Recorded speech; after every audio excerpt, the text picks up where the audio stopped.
So, hi everyone. This is a Subi podcast. Today, I'm so much thrilled to have an interesting lady. She's called Miriam. And Miriam, allow me to ask you to introduce yourself because you know your space really well. So, please, this is your camera thing. Cool. So my name is Miriam Rose Ndishu. I am also a podcaster like him. I have the Beauty Lies Beyond podcast. It's a spiritual podcast.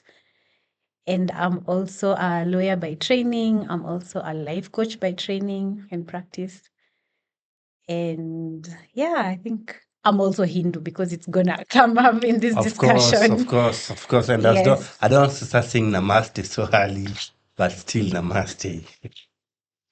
Namaste. Yeah, Namaste. this is a SOP podcast, and I am more, my podcast probably most cases focus on having professional conversations about professional spaces, your careers and stuff.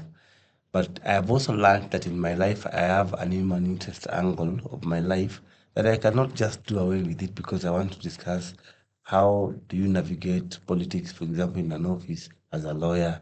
I don't want to stop. That's an intriguing part, but this is another intriguing part of my life. I also don't want it to go. So that's why I want to have people like you in my podcast so that we can have conversations beyond the professional scope of life, which is also as a gap and people are not having conversation in those areas. It's a gap. It's a gap actually. Yeah, it's Spiritual like conversations is a huge gap. yeah. I think in Africa Yeah. mostly. And I think another person I know that does spiritual conversations is Dr. Mumbi, Njoki Mumbi. She lives in Diani. I've only met her once. But yeah, I hope I'll meet her again when I go to Diani. But welcome. Their conversations are Christian based. She just speaks about spirituality, and I don't sometimes agree with what she says. I'm gonna look her up. That's Yeah, cool. she's Dr. Ngojoki. But anyway, welcome to SOP Podcast. Happy to have you here. Thank you. You look so good. Thank you. I feel under the weather though, but Yeah. thank you. Okay. So, your story about Hinduism and spirituality, it's something that struck me in a minute. And I've been asking myself, how did you get there now that you're not born a Muslim? Do you mind give us a summary about um about your life and how did you got into Hinduism? Yeah. And when you thought spirituality was the only thing in the world that could make people believe existence matters beyond materialism. That's a good question. So I'll start with my story, which is out there somewhere. But for the sake of your audience, I was born into I always say Christian-ish family. My mom I was baptized Anglican. My dad isn't a church goer per se.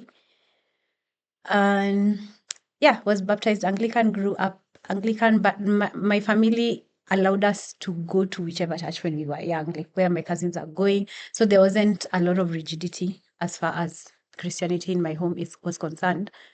And then ever since I was young, I always used to question so many things. I always had this curious mind. I would question things like why I used to question reincarnation, for example. I was remembering this when I was young. I used to wonder, you want to tell me if all the people who ever come forever and ever in the last day are all going to raise up and we will all fit. As a young kid, that didn't make sense to me. So what made sense was that people would die and then there'd be created space for more people. So I was very young, but I remember just trying to rationalize that. Like, I don't think we can all fit. It doesn't make sense. There's just something that wasn't making sense. And that time was way before I knew about reincarnation. I was young. I must have been in primary school, class 8 maybe, or class 6 or whatever. So these questions always used to come when I would go outside at night and wonder what is above there. I just always used to know there's something more. I can't prove it though, but there has to be something more. So as I grew up, In Christianity, I'm from Limuru, Kiambu. In Christianity, the I thought answers. it's Madeira. No. Oh, no. So when I grew up, I didn't have those answers from Christianity. Nobody was, if anything, it's my dad who used to help me answer those questions. So these discussions, the philosophical discussions, I had them with my dad, but not in church. When I asked these questions in church, I'd get admonished. When I asked them in school, I'd get admonished further. So I was just unhappy. So I grew up anyway and then came to college. I went to a Catholic high school, which was fun. I loved it. I loved the structure. I loved the order. I love it. Which it's not either here nor there. I didn't have a problem with it. Then when I went to college, that's when I had freedom to look for something else because I had started interacting with Muslims, with guys from Judaism, all those things, and also Hindus. But we don't see African Hindus a lot, so you don't think it's a thing that you can become. So that was never, it was never in my mind Your mind, yeah. at all. So when I started searching, I was being pulled towards Buddhism because Buddhism's the way their principles and values aligned with me more. But I never ended up in Buddhism. What are these values? Like Buddhism? animal rights, taking care of the planet, being kind to each other, and non-violence. Well, pretty much even the Ten Commandments align, but it's also how they practice it. You can preach, but then do you practice? So the Buddhists that I was meeting were practicing what they were preaching. So I loved that. Honestly, Islam, I just felt like I'm too lazy for Islam at that point. Like their rules were too stringent for me, and I wanted to get away from rules, not towards rules. So that's why I never went to Islam. And then Hindu just came about like later on when I met someone who told us about their guru. But then they were also reading the scripture, the Bhagavad Gita, and I liked the scripture and what it had, the content of the scripture. Like what is in scripture in Bhagavad Gita?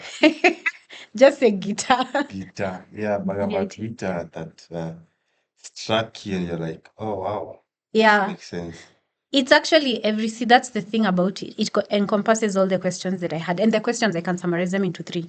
Who am I? Who is God? And what is reality? What's reality? Like I said, why are good things happening to bad people? What is, people like young babies dying when they're so young? All these, why are people in Africa apparently suffering and other people in the West are not suffering, according to what they made us believe anyway? But this is when I had those questions. So the Gita has the answers to all those questions. Who am I, for example? Yeah, I wanted to ask you that. Yeah, who am I? I'm a soul beyond this body, beyond this mind, because we have been relating ourselves to the mind. Like I'm an intellectual, I'm a lawyer, like when I introduced myself. So I walk around with this badge, with this title. But above that, when I'm no longer practicing law, where does that leave me, for example? So beyond the mind, beyond the titles, beyond the body, I am a soul. And if I'm a soul, what is a soul? It is that essence of the divine. We talked about the essence of the divine that is indestructible. You can't kill it. So because I had a lot of disconcerting discussions or episodes with death, I used to feel really bad when people died because I didn't understand why are people dying? Why can't they? And why are bad people not dying and good people are dying? I had a problem with that. Then when I learned about the soul, I realized actually people don't die. They just transition from this earth, this planet 3D, and they go to another place and they live forever. So that makes me feel good because I know if I lose my grandma, she's not gone anywhere. I just won't see her in her house, but I know she's there with me in spirit, for example.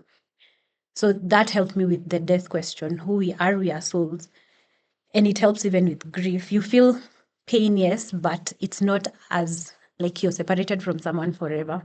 Then who is God? Okay, finish. Yeah. Yeah. Then who is God is, according to the Bhagavad Gita, there is Krishna, who is, he declares himself to be God, and he explains why he's God. He qualifies it. It's not just declaring and that's it.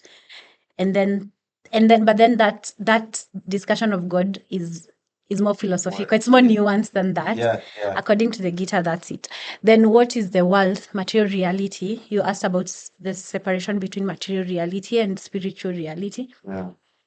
And spiritual reality is just material reality is limited, spiritual reality is not limited. And it's more nuanced than that. Okay. But I think I need to note this because I already formed questions on my mind. Right, Allow me yeah. to write them down because I'm finding them very, very. Allow me to write them. Just proceed. Okay, so material reality, why the things happen. So the Gita explains so many things, like it explains habits, like personalities, for example, the things that make you different from me, for example, or makes just how life happens. Basically, it explains everything about how life happens, how people are different personalities, how people are divided into different, even caste system has been discussed in the Gita. So I'm like, oh, okay, now I understand where, in the grand scheme of things, this is where I lie. And I don't need to want to be like someone else because that other person's personality is different from mine. Does that make sense? So there are such nuances. Yeah. So because I know when you're gonna describe the next question, Yeah. is likely going to take us from another to another conversation. Because we are still here, allow me to ask these questions. Yeah, Then ask. I ask you my perspective Yeah. about something that, first of all, I'm interested to learning, and I'm really coming from a learning perspective. So if you hear me saying anything as insensitive, that does not make you comfortable, I'm asking in advance for forgiveness. But It's fine. equally, allow me to ask questions I need to ask so that even my audience will ask me, will feel like I ask questions I needed to have. But if you feel I'm insensitive, Yeah. just say pass. I will understand. no, it is- Okay? So you're telling me about spirituality, and you're saying spiritual reality is way much better, is way much. I didn't get your right exact word, but you say it's why It's limited. it's way, yeah, spiritual is unlimited. You actually said spiritual reality is unlimited as compared to materialism. If I didn't get you, if I Yeah. got you right, yeah. Let's have that conversation. Why did you say that? Look at it from the perspective, I'll make it simple, from the perspective of using your six senses. So your five senses and your mind. If those are the senses that most likely allow you to, like, even just this room, this is a material reality. It's your five senses that will allow you to take in this room. And then your sixth sense, your mind, is what will help you synthesize. But even that one is using past impressions or past files, like files that it had noticed before, so that it's making the interpretation for what you're seeing right now. So that is the material reality. You can perceive it with your limited senses, and how you perceive it is not how me I'll perceive it, because even my file system in my mind is probably different. Does that make sense? So it's limited in perspective. Like, you can only get so many perspectives. But the spirit world is the same reason why, for example, if a ghost or a spirit came in front here, most likely when you would not be able to perceive it with our five, six senses, for Right. example. Yeah, but do you believe in those? Okay, do you believe in ghosts and what the Satan, and you believe in that? So you see, when we talked of the soul, we are a soul. You're not your body. Like, when you pass away, where will you go and who will go? We will probably bury your body, and something that is animating your body right now is the soul, is going to continue, right? Continue how? I mean, that's the question I want to ask because I feel you've not explained to me, first of all, about why why spiritual reality is unlimited. Okay, the concept is okay. You've said about my five senses. I'm really asking from a logical point of view. Okay, but I also in one way or another, I want to understand you. So if the spiritual, if my okay, I need to keep, if my spirituality is unlimited and my materialism is limited, how does that then balance? And how does that then take away the humanity of the material? I mean, if you can expand that to me better, I'm trying to understand it in short. And I'm even trying to look at a question to ask you better. Make it complex, then I can, because all my attention are on you. Okay. Make it complex, I'll listen to you, and I want to Okay. understand it. So then okay, so you've understood that material could be limited by our five senses. So we can now talk about. I was bringing in the soul, but let's not bring the soul. not Let's the talk soul, yeah. about consciousness. So consciousness is how you know that. How do you know that you exist? For example, I'm alive. That's all I know. but how do you know? Logically speaking, because you very much love logic. Yeah. How do I know I exist? By breathing and seeing things. Like I just have life in me. That's how I know. That's how I know I exist. If I can't see you, if I can't breathe, then I don't exist. I'm an unliving thing. Okay, cool. So that's fine. So how do you know where the difference between like when you sleep and then when you wake up? How do you know that ulikuwa umelala na umeamka? My senses just tells me. So you awake that you are in a specific state and then you get into another state, right? Yeah. So I want to use that to use consciousness, like you become aware of that you're awake, or you become aware that you're alive. You become conscious that you are that thing. Yeah. Right? Yeah. No one needs to exactly, like I can't come and justify that for you. It's something that you know inherently, It happens innately. naturally in my system. Yes. Now that naturalness that you're talking about is what is consciousness. Yeah. And that one now goes beyond what your five senses. So how, for example, have you ever had a thought of someone and then that person calls you? Like you are thinking of someone and someone calls you. Okay, have you had people say that? Like wamaze nilikuwa nakufikiria, or you think of something and you see it, or you buy a car and then you start seeing the cars everywhere. For me, how I've had it is if I've thought about someone, I just make a call. I don't know of a situation where someone has thought of me, and just when he was thinking about me, then I called. I've not had those instances. So Yeah. I cannot say. Okay, that's fine. To that. So assuming I use that one, because that has happened to me and a few other people that they've said they call it telepathy. So how that happens is because the way I was thinking about them, there's a signal that will be sent through consciousness, through the airwaves. It's not because I call them physically. It's something that telepathically from my signal, it signaled them, and then there was like a sort of a connection. Listening. Yes. And then now they call me or I call them, and then there's all that. So I'm just trying to tell you there's something beyond your five senses that you can't explain, which is why even right now scientists have not been able to explain consciousness 100%. That's what it means. It's beyond what you can Can we perceive. discuss before we even go to consciousness? Because I am feeling I have not gotten an answer about spirituality. Our spirituality is unlimited to The senses. yeah. But anyway, let's go to the consciousness. The body system works in a very different way, according to me. Okay, and I feel that's how bodies work, or even how my body work. It's been programmed to work that way. Who has programmed it? You understand? Who has programmed it? So that's the question I want to ask. I want actually to answer, because the thing is, Yeah. I was very religious sometimes back. Okay, I believe there's something bigger than me. That's why that's why if I close my eyes, I see darkness. If I open my eyes, I see light.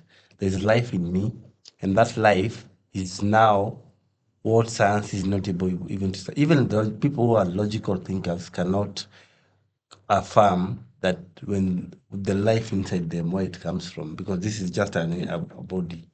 But even beyond that, I've come to believe that systems in my body work because something higher than me enables them to work like that. And then science comes and talks about sicknesses and disease, and then now they start treating all this thing around my body to affirm the life in me so that I can probably live longer years. Okay? So the concept of consciousness and telepathy, I am trying to dissect it in a way because it has not happened, okay, it has happened to you that you've thought about someone, and the moment you think about them, talk of the devil, they give you a call. But then in that angle, even as you dissect it down, then how does it become special in a way that it affects your individuality or your humanity? How does it affect your humanity? Because I can stay here. The person who was calling me, I wanted to get something from me. I had not thought about that person. I don't think someone will call me unless there's an engagement or there's something we need to do, you know. So I get that. yeah, Before I forget, yeah. it's the question you asked is how does all that affect humanity? And I think for me it was because I needed to know penye nilikuwa nimefika, the answers was getting were limited Yeah. to the material world. For example, I give you the example of death. I want to understand where my grandma is when they leave. Are they going forever? Yeah, let's talk about that. That's another Those are the questions. questions. Yeah. I want to understand why coincidences are too coincidental. Before you go to the question, let's discuss the death part, because the other consciousness also, according to me, also is also a bit hanging. But we'll get back to. We still have some time together here. The question about death, the reincarnation story. How does Hinduism? What's the story behind reincarnation in Hinduism, according to how you understood it? And probably if your grandfather or grandmother dies, you definitely know they have transitioned to another. Please share that a little bit. Okay. So we'll have to mention the soul. Mention anything. Okay. Say anything. I am just here Yeah. to learn and So ask questions. there is this super soul that is like a big soul. Imagine a source like this light. Then from that soul, from that super soul, a small soul, a baby soul, comes out, just disintegrates, just comes out of. We are now taking it hypothetically.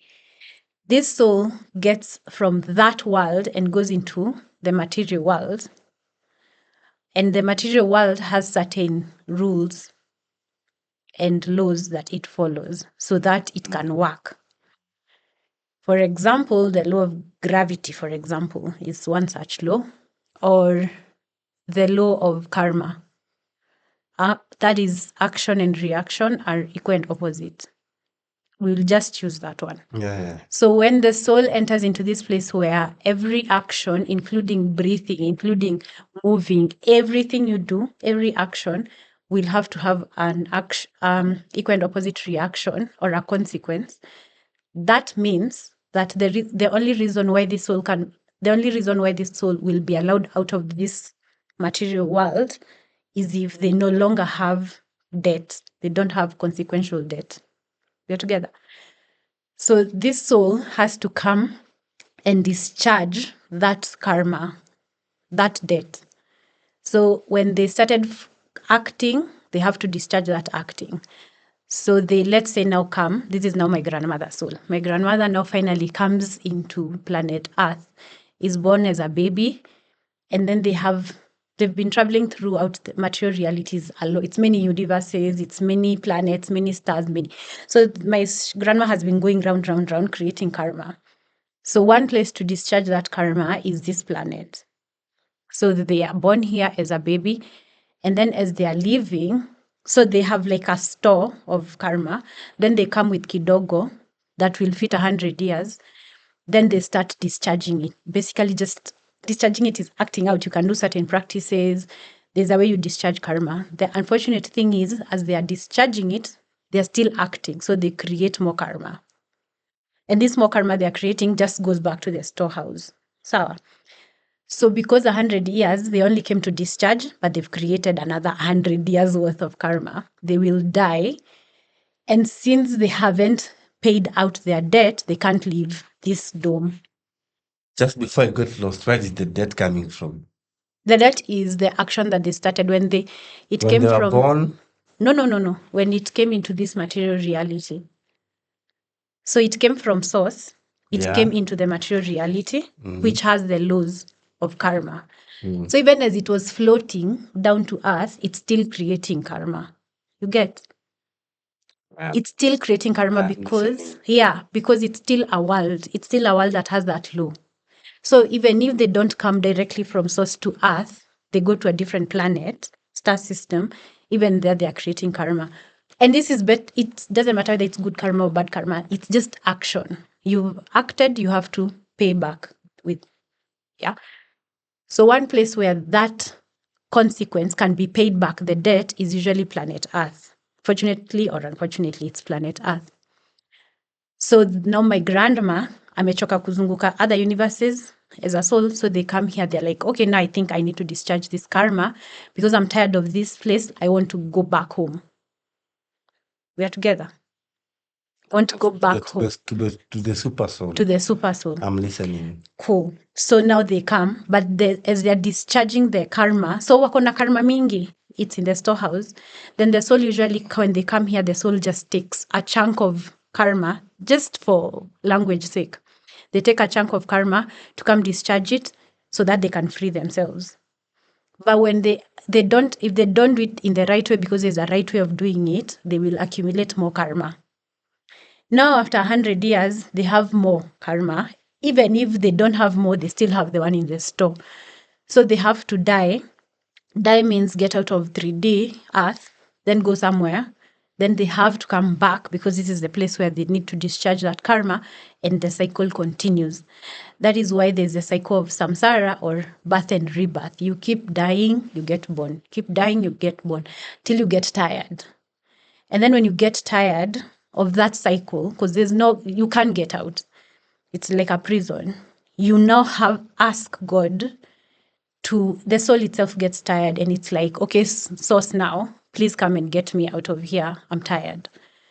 Then what happens is that they bring masters like Jesus, like Buddha, like all those ascended masters. There are many, many more. Those saints. Jesus is a master yes. It's not God, is a master.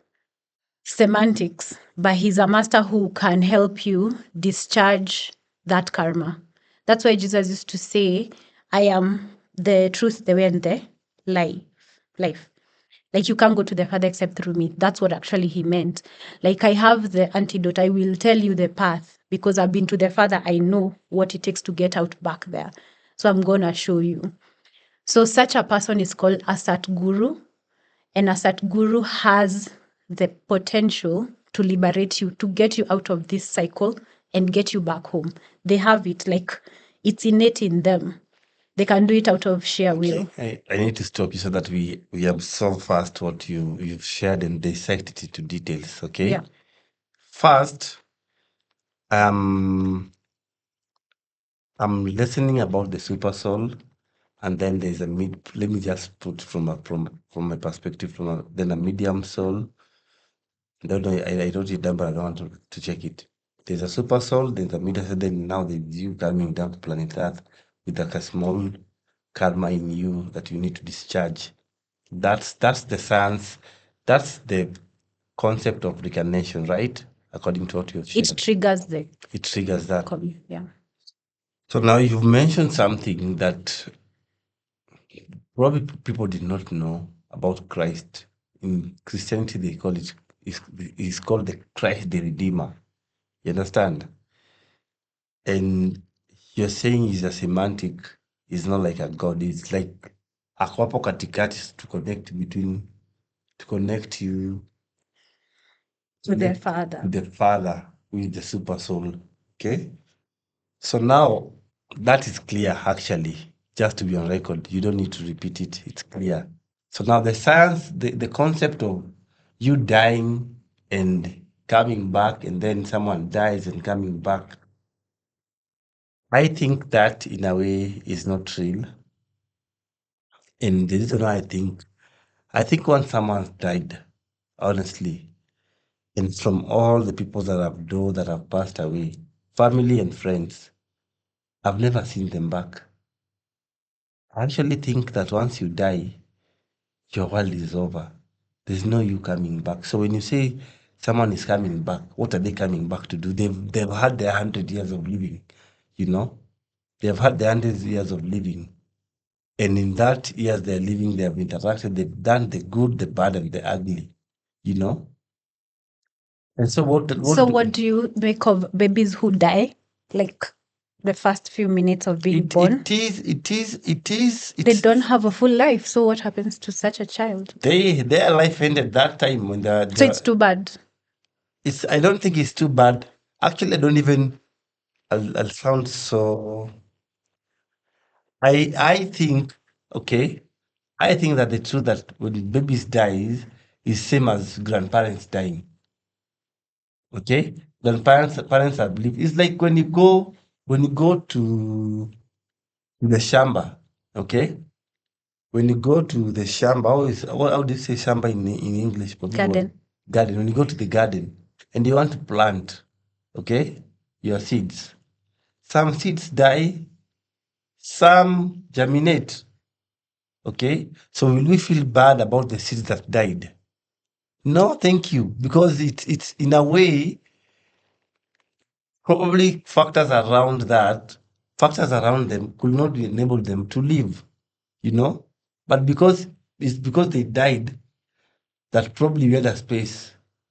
Because death in Israel is only people talk about death in most cases as if it is the worst thing that can ever happen to someone. But even in your religion, death is in a plan of the supernatural. Uh, Yeah, it is. it is in the plan, okay. And one factor about death, it's also creates space. It's sad, but the truth is, if someone dies and there's a house here, then that house is declared a vacant, and someone can step in. So I I, hear I you. understand your perspective about someone coming back through another spirit. But then even while you're still doing soul search, how are you personally convinced? And now allow me to get personal here. How are you convinced that if someone dies, they're likely to come back, and live probably 50 years, 10 years? And also, how are you convinced that if for example, they're coming back as a kid, the way you have asked, and sometimes a kid dies just the way you've said. So the person needs to come back. How are we sure that they're going to live another full life? You know? I think I hear you completely. And the one literally one of the reasons why I started my podcast is to be able to teach this and share this information with people who are asking the questions the way I was asking them. Because I've also met people who are content with the way life is. And that's still fine. That's what I was telling you about the guitar, explaining the different types of people, the different personalities, the different states of consciousness. We are not the same. Not higher or lower, we are just different because we are also different souls with different journeys. So there are people I have met, and before it would disturb me because I was like, wait, why would you think life is that way? Like, you don't have any questions. Then I realized, no, it's okay. Like, everyone is where they are at.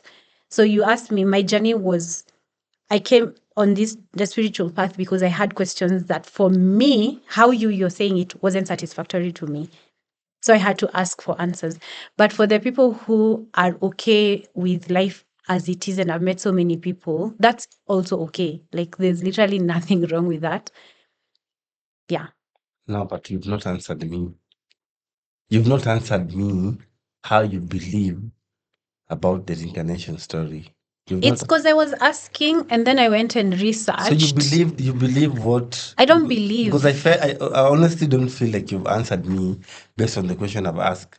So how did you believe about the reincarnation? Like what convinced your soul that if your grandma or my grandmother dies, they're likely to come back, and if they come back, and live another 100 years. Okay. Oh, I remember the answer. So Yeah. so where one is it's just research, just on Google.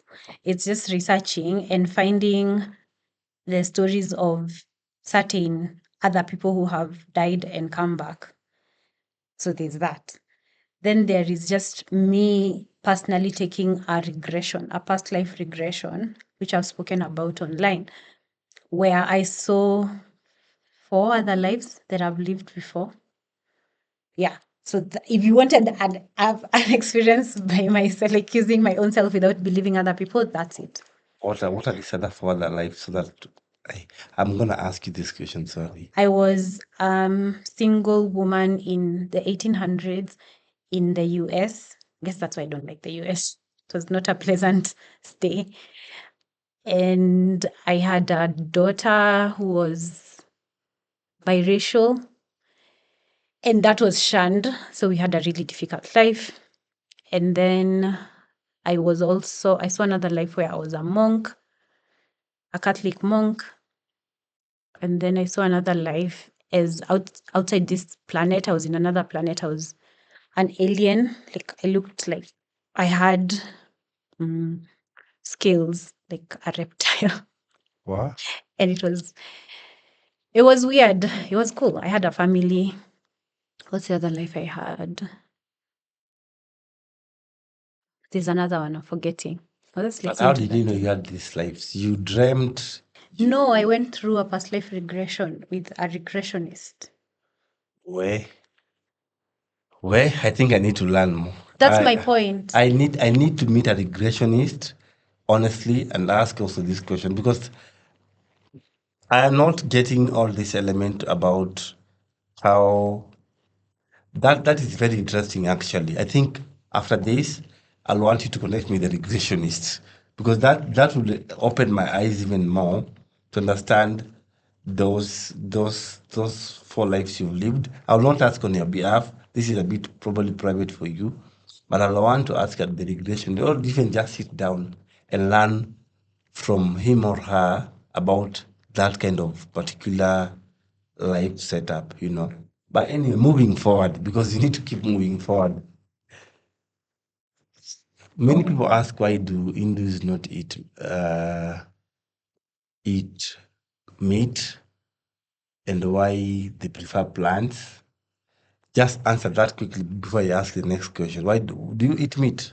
No, it's just it's the same thing in the Bible, the 10 Commandments. It That was says, written, do not kill. It was not qualified. yeah, You should not kill because you did not give life. Period. yeah. So you guys don't. So that's it. That's the long and short of it. Don't kill if you did not give life. Of course, someone will be like, what about people who live, I think, in the Antarctica, whatever? What will they do? Yes, it is nuance. It's not black and white. But if you have an option to have skuma wiki and kill a chicken, just eat your bloody skuma wiki. Don't kill the chicken. And now I like the chicken, and I'll tell you Na ndo why. nikakwambia No, ni I'll tell you sawa. why. I'll tell you why. See, Nikakushauri I need to tell sawa. you why I need to eat a chicken. Because there is the thing. Over time, and even not just Hindus or Hare Krishna or anyone, they ask you to eat the plant, okay? And science says, not even just science, we know plants are living things. Plants are living things. Okay, cool.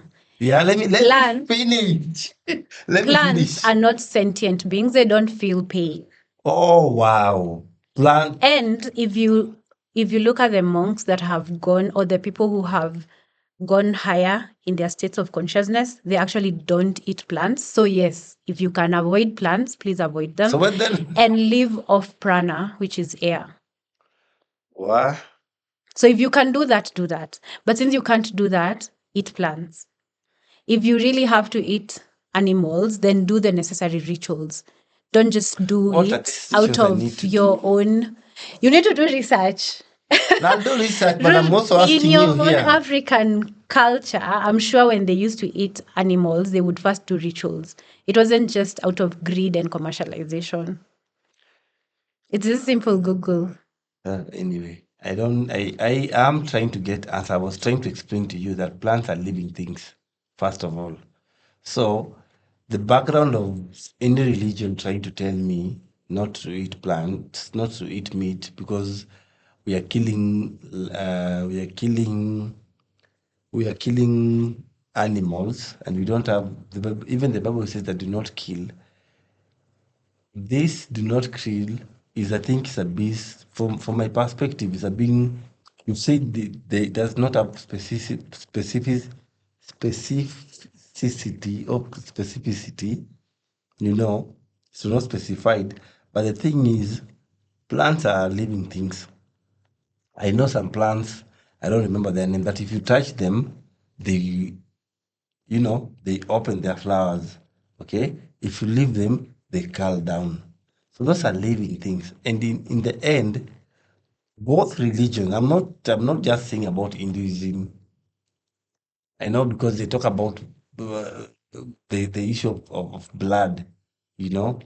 But the fact that that equally when plants are being plucked, they are also being killed. Yeah. It's not one thing that people want to talk about.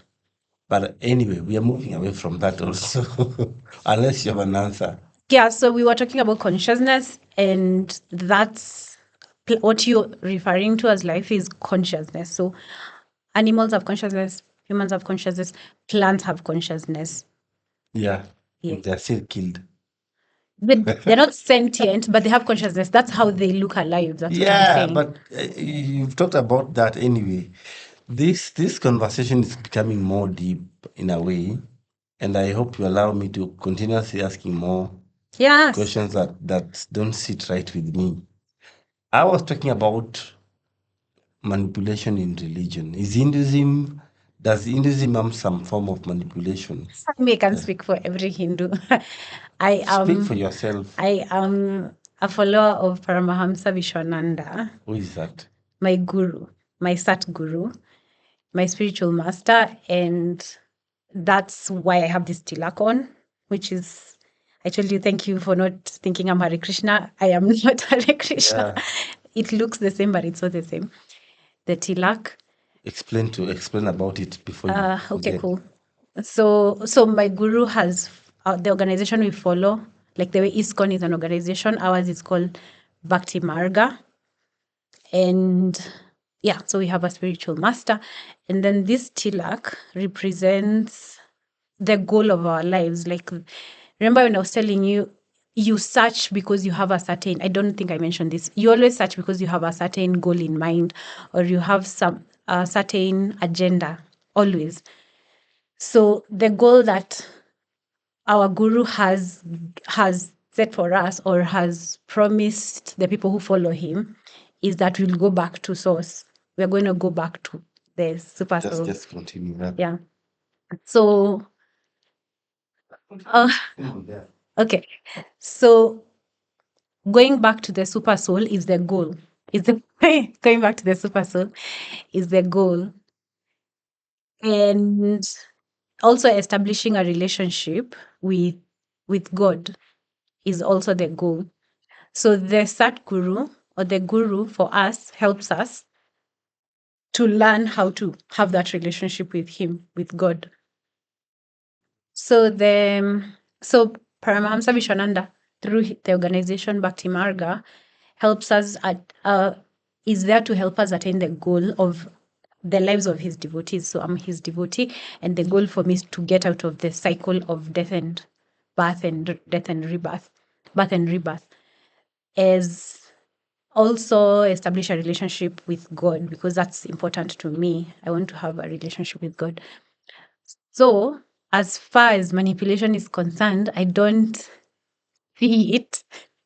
It's funny, but you should have given context to these questions, because then it's gonna make me look bad. But you also need to, if you're talking about freedom of mind and conscience, I think you also have a right to speak Okay, mind. according to, like I said, I can only speak to my Yourself, organization. yeah.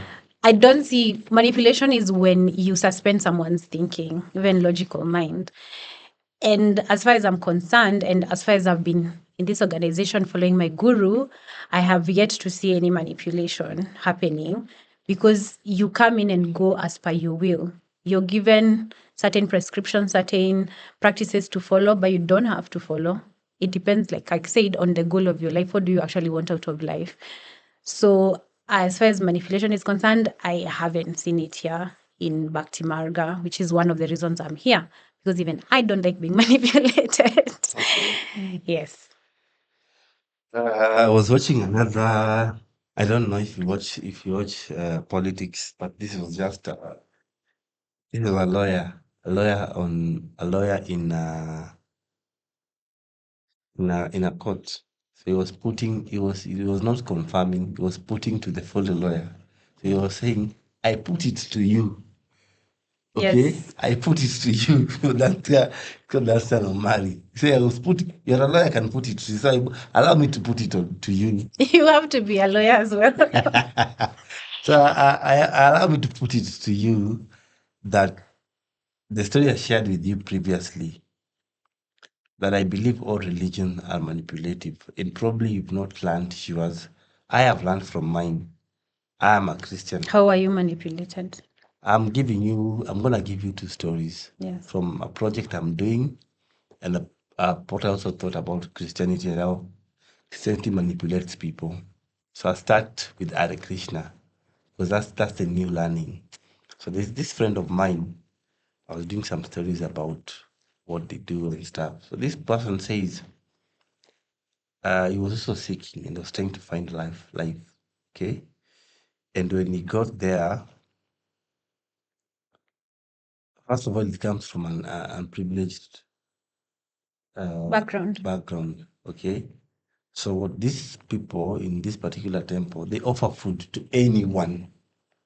Okay. Which is a very good will, good deed.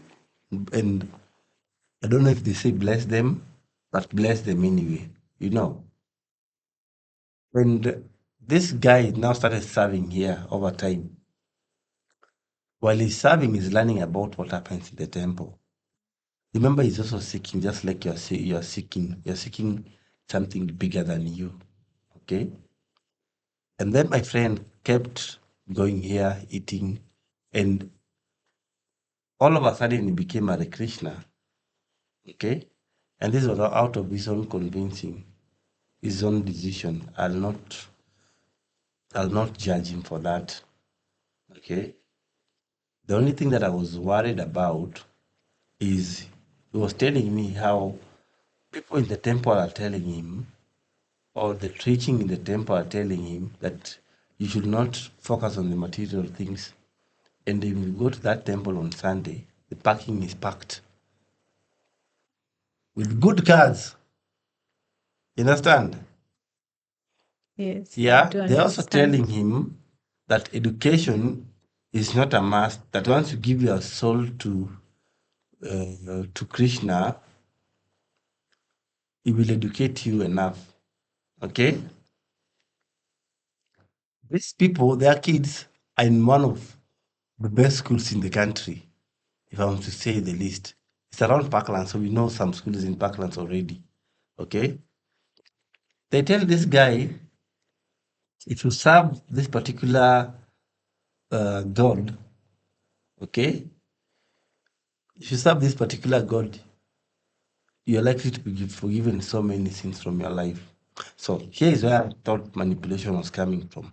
So first of all, even before you teach me anything, you're giving me food. So if I was hungry, that you have taken care of. Okay? That makes me comes over and over, because there is something that satisfies my stomach. You know?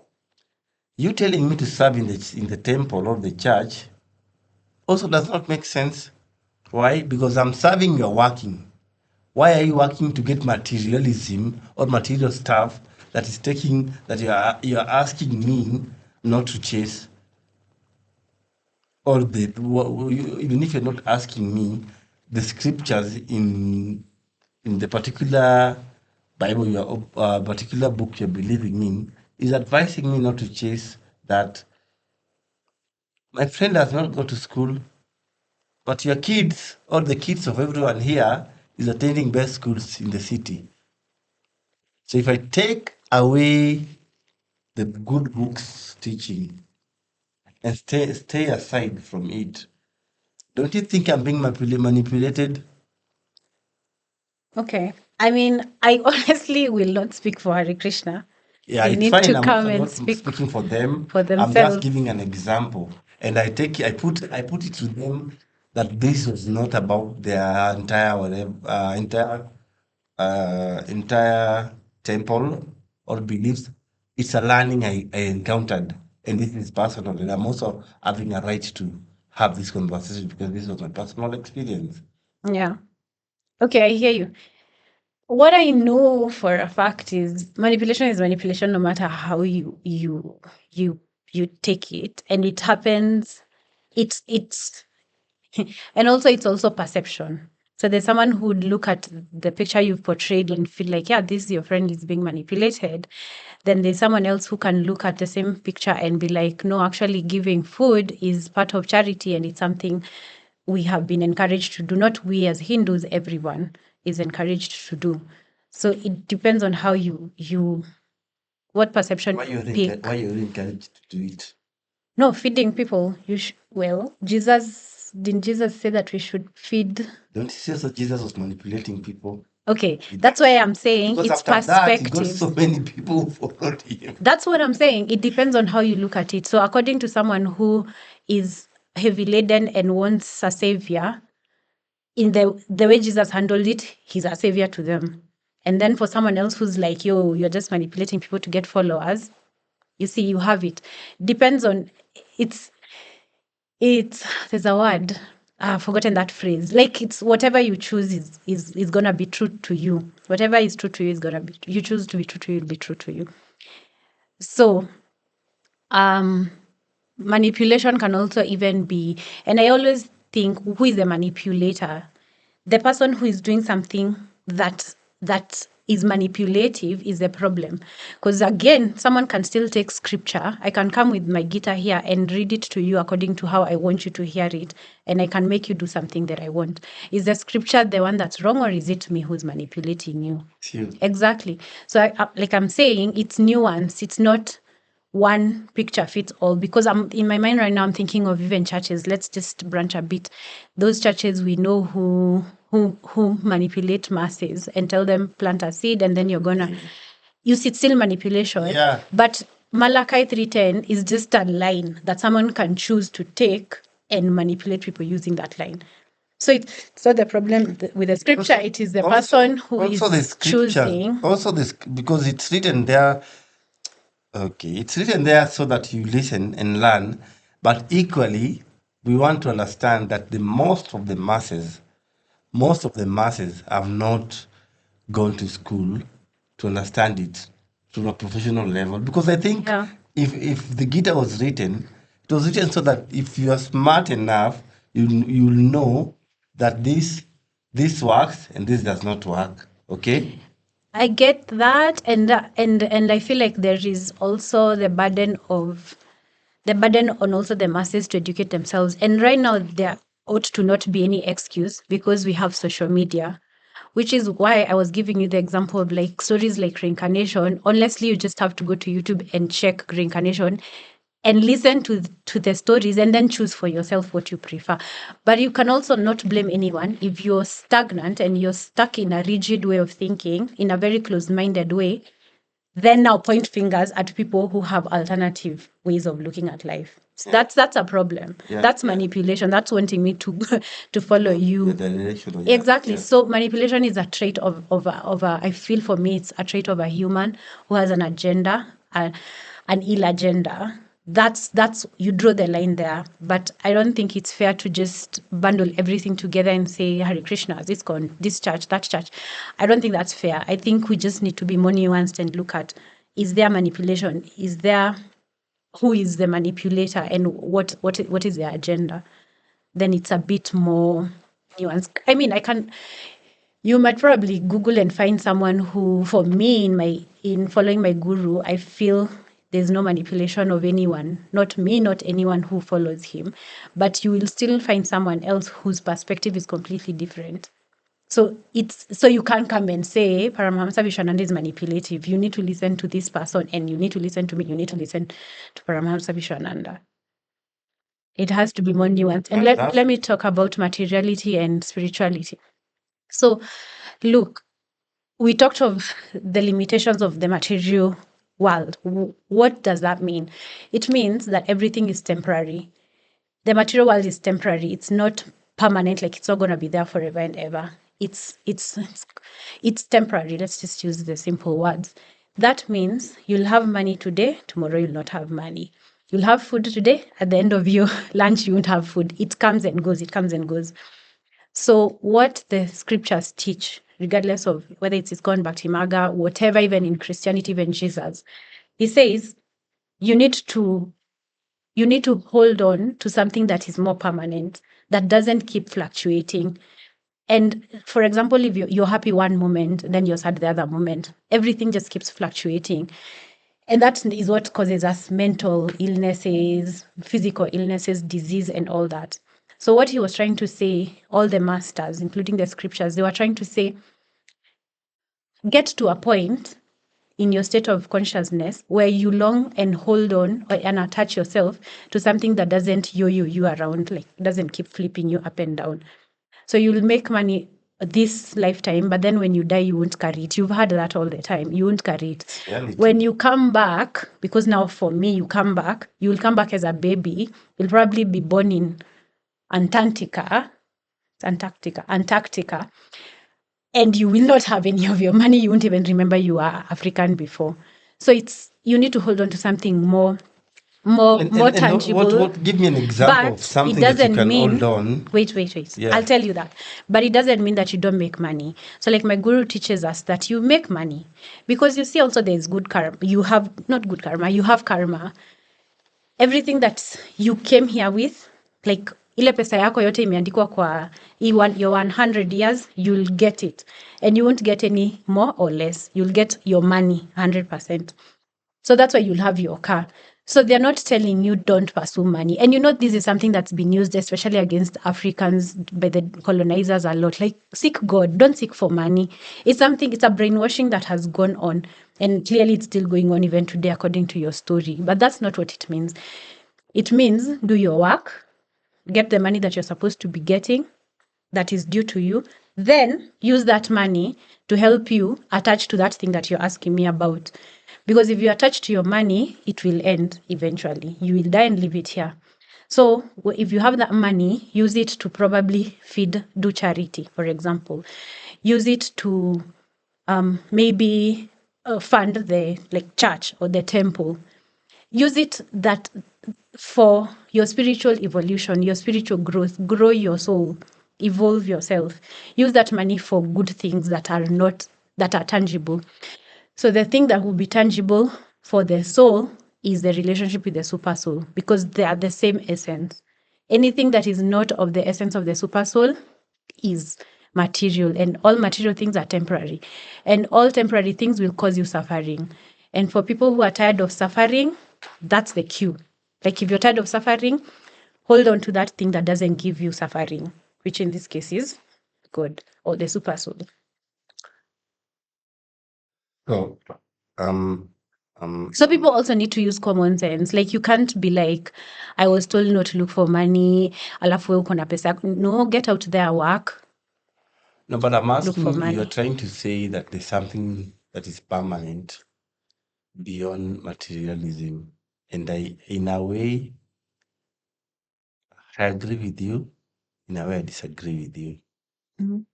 And the reason I'm disagreeing with you first is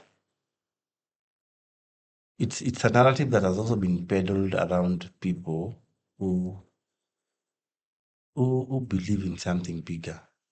Okay? I personally sometimes believe that everything in this world is temporal. Okay? And there's nothing permanent actually. There's nothing permanent for life. I was meeting another friend the other day. I was telling him that I think there's no always boundaries, okay? But I think there's just self-respect. There's just self-respect to what I need to do. But think of it in reality, there's no boundaries, you know. So it's the same thing that I've thought about this in time. I personally think, and these are my opinions. In a way, I think there's nothing permanent, even the other side of life. Because the thing is, you're told to focus on. I think what is permanent is values, respect, dignity, respect humanity. Those things are permanent. Whether you have money or not. And I think Kenyans are very good case studies of what those values are. We are going on street on Wednesday because of the government lacking respect to human dignity and life. You know, those are some things that I'm thinking about permanent. But beyond. I don't think beyond materialism, that even in the afterlife, the reincarnation we've talked about, someone dies and coming back, it's not permanent, because if I still come back, there's just a way. I'll also either die a kid or I'll die in an older age, okay?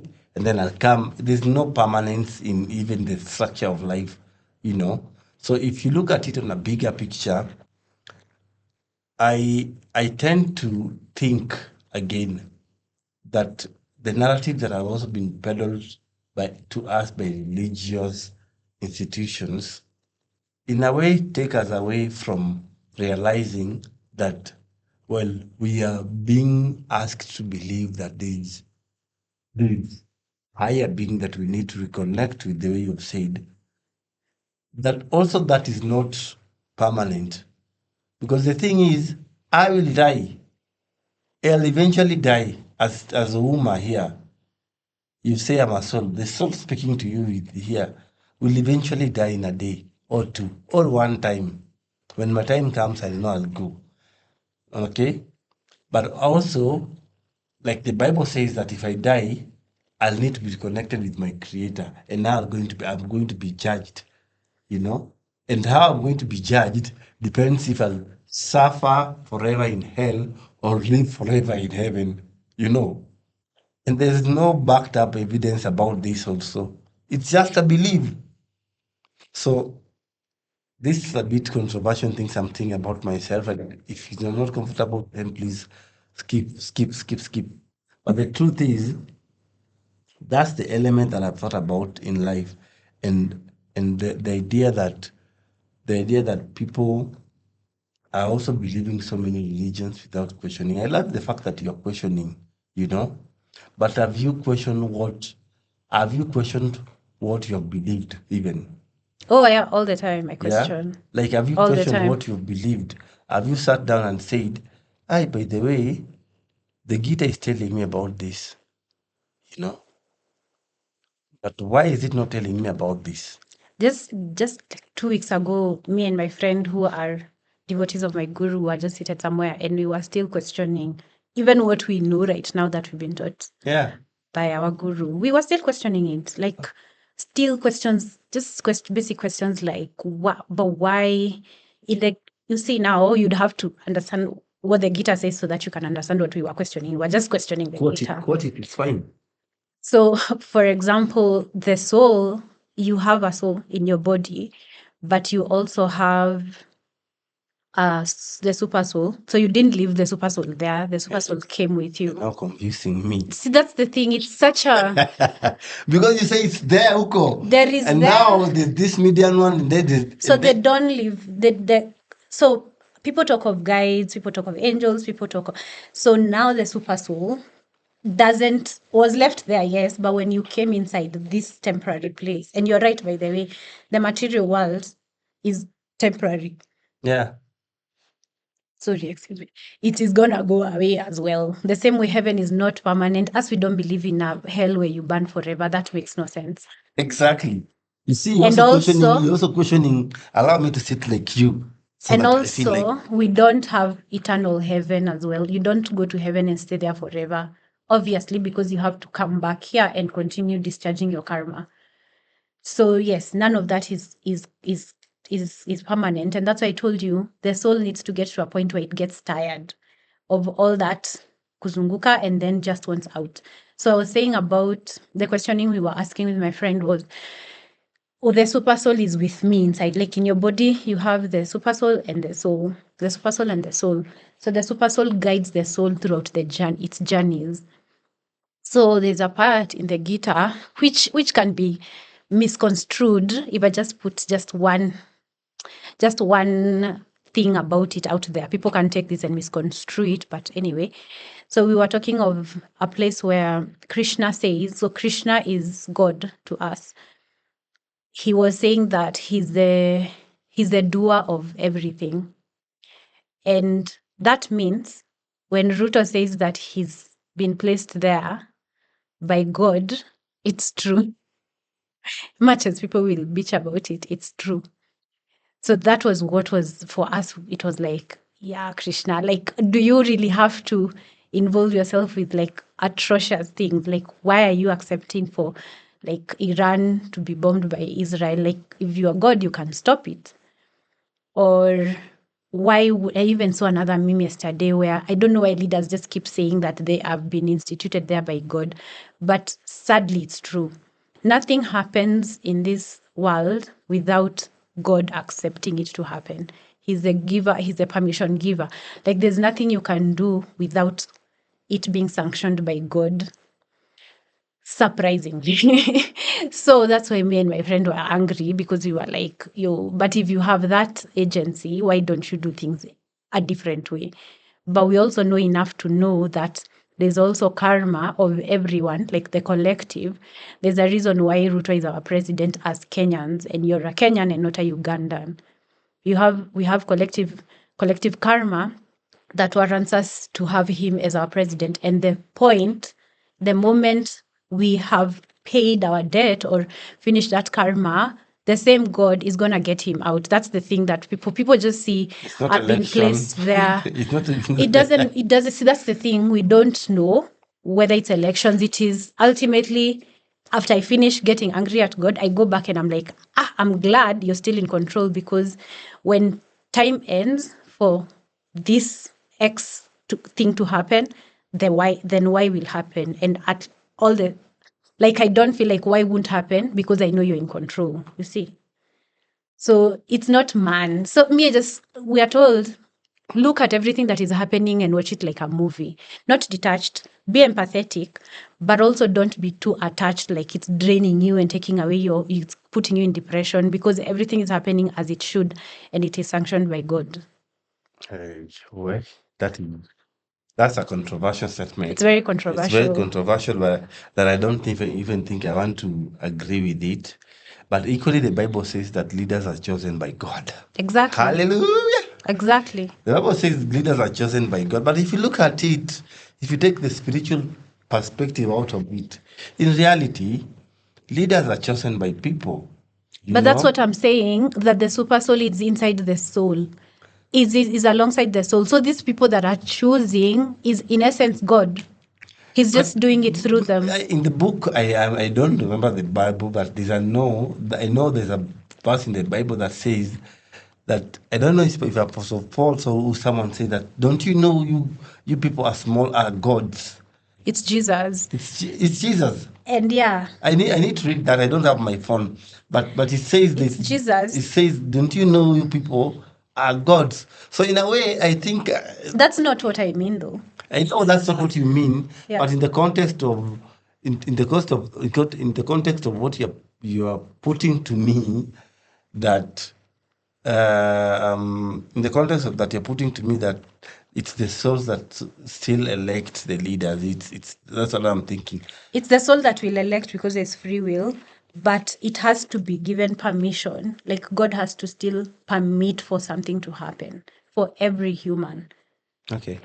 Yeah. I mean, this is a very long conversation, but we can tackle one more. I think I still think viewers have more questions to ask, but it's fine. it's fine for them to ask. If you want, if you want us to continue up with this conversation, even if you're not just one person trying to follow this, and you feel like there's something we need to discuss or open up about, please comment down there and allow us to have that conversation. But Miriam, there's one thing I want to ask you before I let you. I know it's getting late, and I wrote this about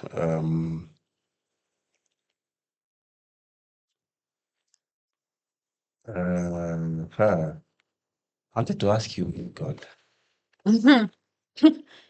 Someone told me one time that God is a title, and I agree because because like I told you, we are all so unique and we are all so different, and how we see God, excuse me, is unique to all of us. So that is the exact same reason why we have so many religions, and each one claims to have God. What I know, not believe, just know is that there can't be many truths. There has to be one truth. And that one truth can be interpreted in different ways, which is why there are different parts, different humans, unique humans. So there's one truth. Whether I will ascribe that truth to God is a different discussion. But and I would love to leave it open like that because I honestly respect everybody's where everyone is and who to them is God and who to them, yeah. For me, I was thinking about this another day and I was like, I give, sometimes I preach. So I was preaching somewhere and I was telling them my conclusion at that point is that there is no God because me, I've never met God. This is me. I've never met him or her. I've never seen her or him, how they look. So I can't necessarily say this is God. That's why I can't answer your question very like the only God that I know, the only characteristic of a God for me is someone who loves me, someone who cares, someone who has humanity, someone who I see by their deeds and actions. Someone I can see with my limited perception. I'm able to see how they are, what they do. And for me, the person that I have been able to interact with, who I can say this is God to me, is my guru, Paramahamsa Vishwananda. And this before my guru, it used to be my parents. Like I would treat my parents as God because that's who I've seen, that's who loves me, that is who takes care of me the way I need to be taken care of, etc. This paras. However, Please. I do understand that there is a higher being, but like I said, I respect the higher being, but the person I venerate as God for me is my guru. Please repeat the name. Paramahamsa Vishwananda. Just call him Vishwananda.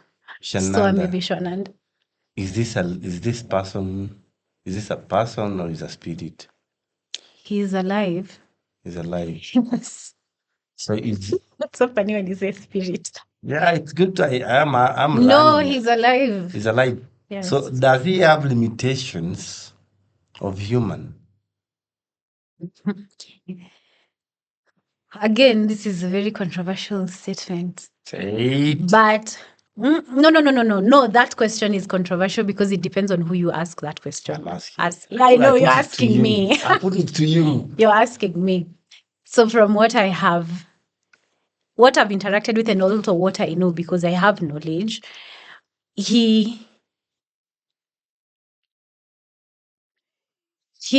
did you ask? If he has limitations. I'm wondering whether I want to delve into this topic right now. Or we'll just say no. I'll just say no. No, he doesn't. I put it to you that you are not saying what you need to say. And you're not in a free Like mind it's space. just that I'm thinking, should I explain what I mean by no? But then that one will just go into philosophy, and I'm honestly not in the headspace of philosophy right now. So no, he doesn't have limitations. Out of respect. Okay, out of disrespect. Nice. Out of disrespect, does he have sexual desires? Does he have political desires, political perspectives? I mean, I understand what you're saying, but for Yeah. the sake of the audience who don't understand the questions, the answer, please answer this to them. Because then you say he doesn't have limitations of human, he's human. What do you mean? So that's what I'm saying. I mean, we can argue whether he's human or he just has a human body, like an elevated soul that has a human body is different from just human like me and you. Because me, I have limitations my guru doesn't have. Sawa. So what do you mean that he As doesn't have? far as Just say specificity yeah. of sexual desires and political ambitions are concerned, no, his goal in this life is to open the hearts of man and to reconnect us back to source, the source we talked about. So no, he doesn't have political. Wow. If you're gonna connect or bring people who are on Earth, which if you look at it from just outside the planet, it looks like a small dot. Would you really expect that person to have political ambitions of this Earth?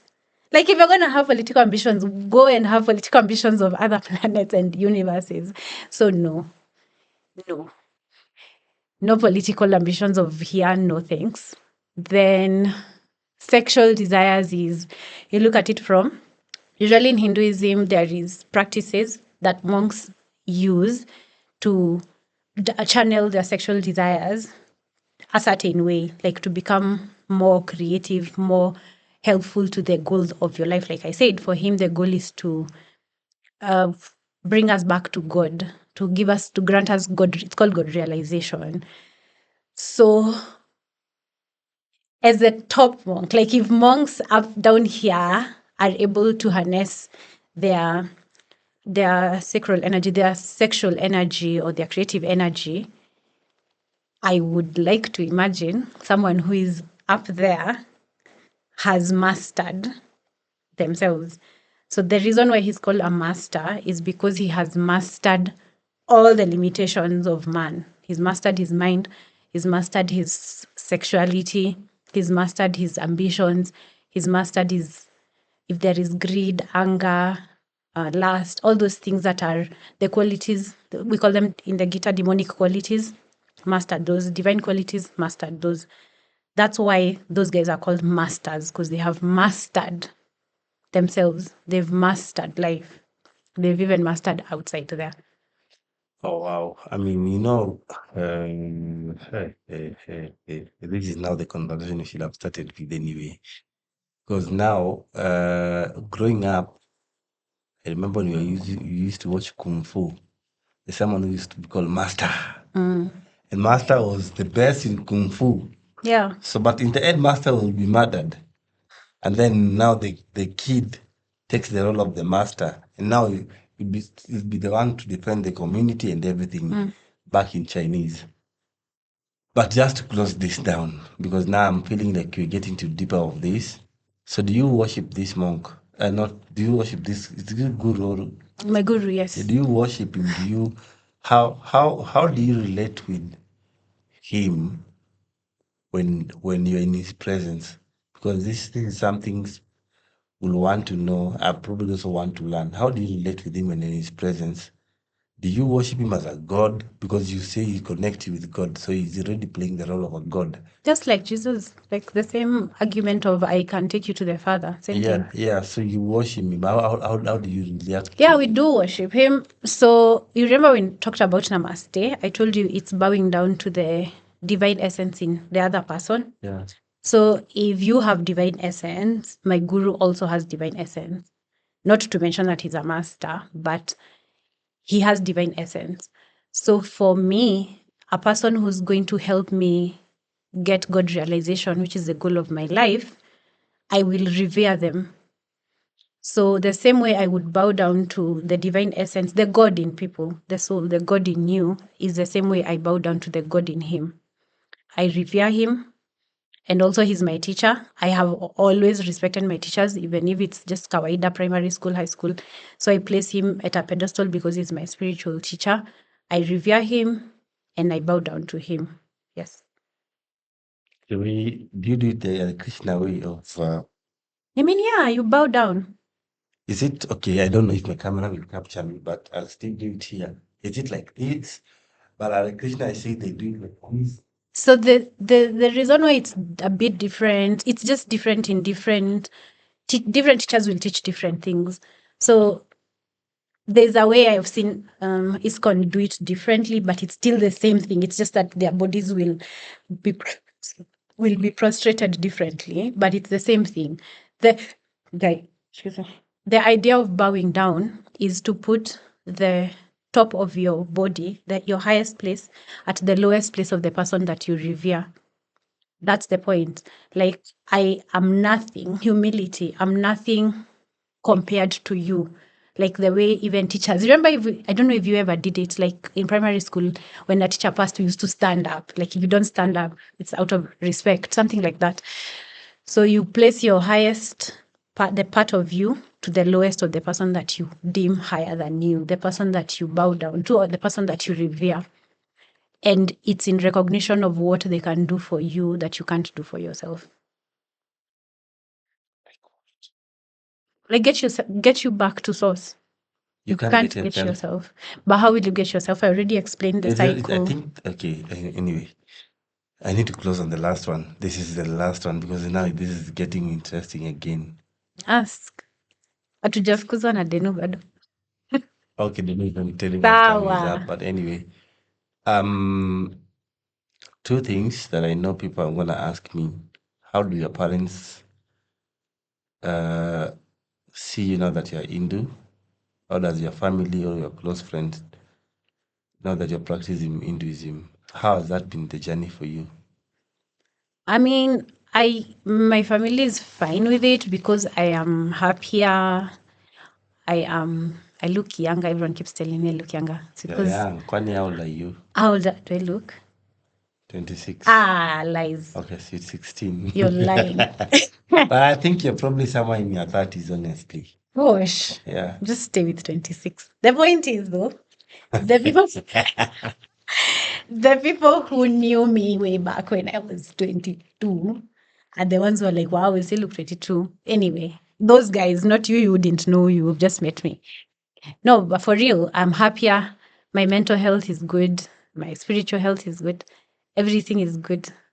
Wealth, health, happiness, joy, forgiveness. This is what I've been working on, forgiveness. Nini ingine? Niko tu sawa. And that happened after this, when I started on my spiritual journey, because I am more grounded. I have practices that help ground my mind, my mental health. So, yeah, I'm very, very, very happy. My parents are happy because I'm happy, is what I was answering. So now that they've seen that I'm doing well, why would they feel bad? Okay. How many years have you been into Since 2019, 2019, just before COVID? just before, yeah, Okay. my 27th birthday. Oh, wow. Okay, now you're revealing your age. I am more than happy to. I love aging because I become wiser. Okay.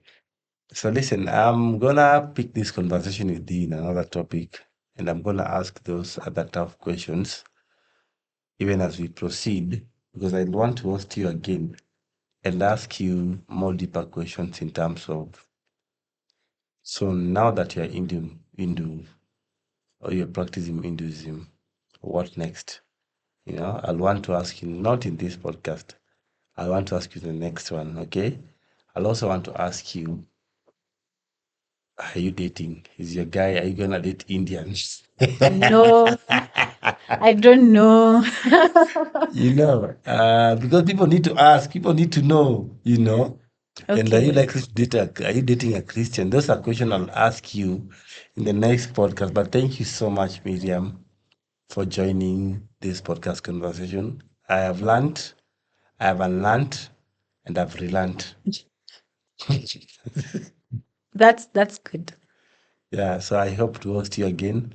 that we can dissect more the deeper perspective of all this conversation. And to those who joined us, listen through until the last bit of this. Um, how do you say thank you in Hinduism? I've not been attending classes. You've not been attending classes? Thank you. Dhanyavad. Dhanyavad. In my language, you say Rokamano. In Kiswahili, you say Asante. Santeni. And in international language, we say gracias. Thank you so much for tuning in.